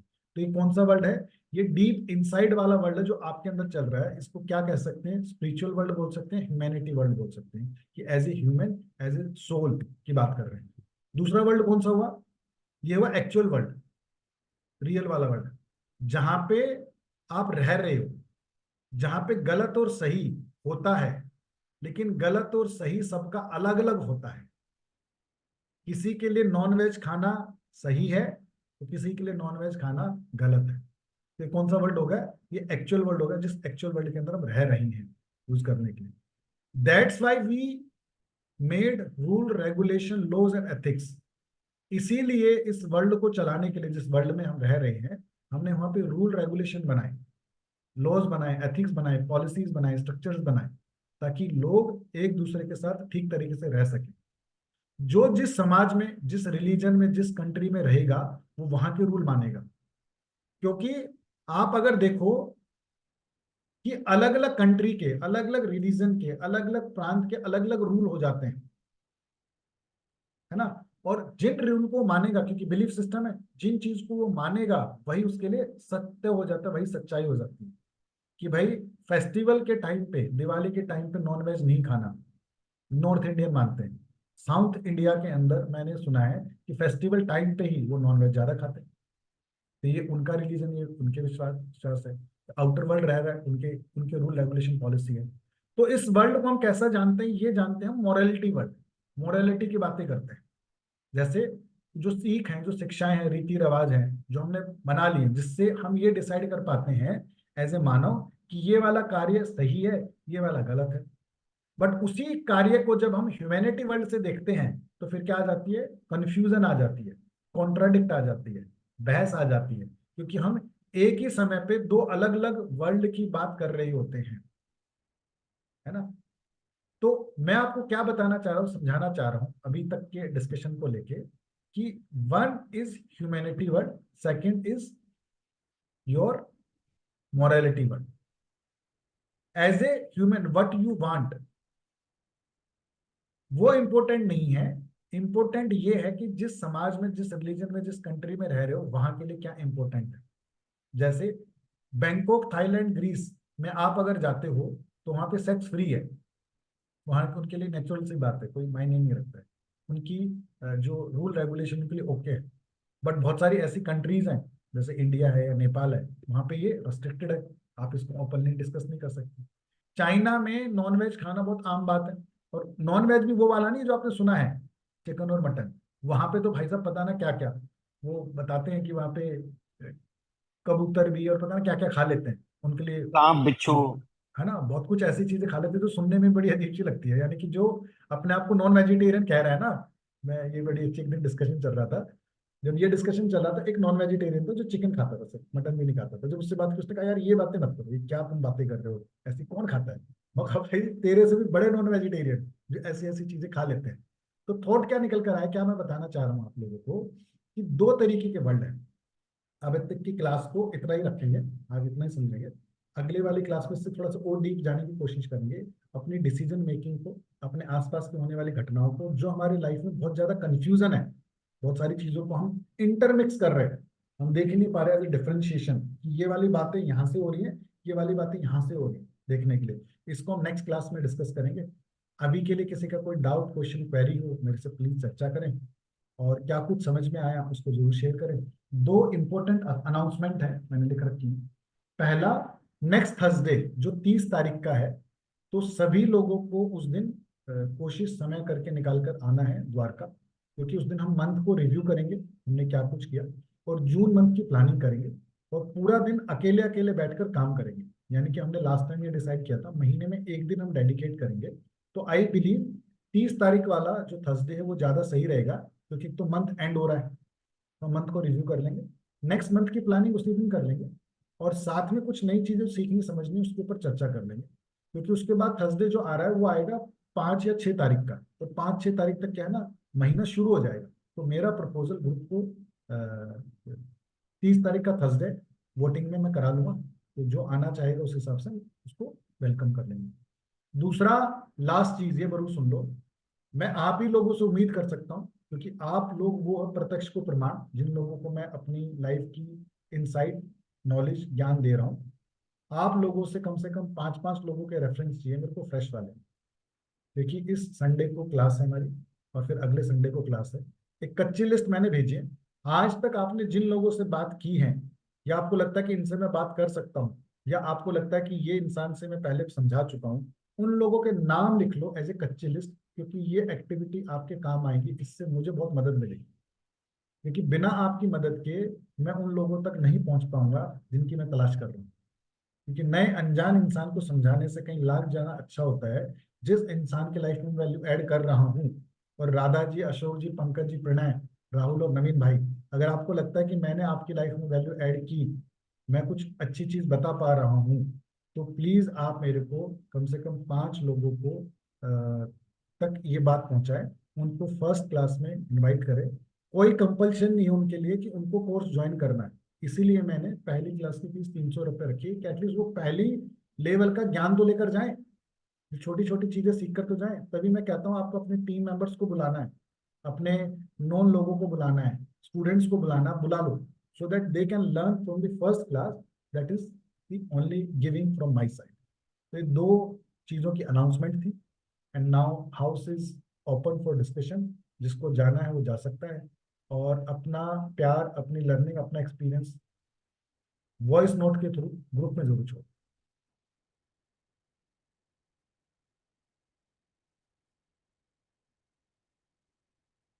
आई will wait into the group, आपके वॉइस मैसेज का मैं वेट करूंगा, इंतजार करूंगा। आज का टॉपिक कैसा ठीक है, लगा जी? ठीक है, थैंक यू सर, ये थैंक यू अच्छा जी। टॉपिक था सर। अच्छा था तो पंकज जी दिल खोल के बहुत 4 अच्छा बजे। टॉपिक था। वैसे आप इसकी रिकॉर्डिंग प्लीज जल्दी से शेयर कर दीजिए, मुझे ये फिर से देखना है। ऑलरेडी सर ने ग्रुप में शेयर कर रखी है। नहीं, इस वाली क्लास की, इसकी अच्छा इससे अच्छा। नेक्स्ट वाला टॉपिक जो राधा वो बिल्कुल प्रैक्टिकल वाला है, मजेदार वाला है।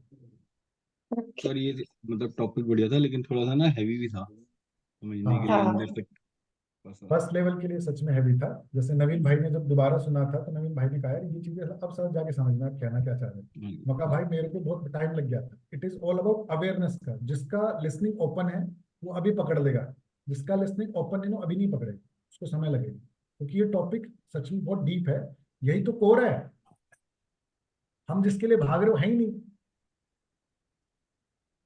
डन है जी? डन ओके, है sir, thank bye you. Bye. Thank you sir.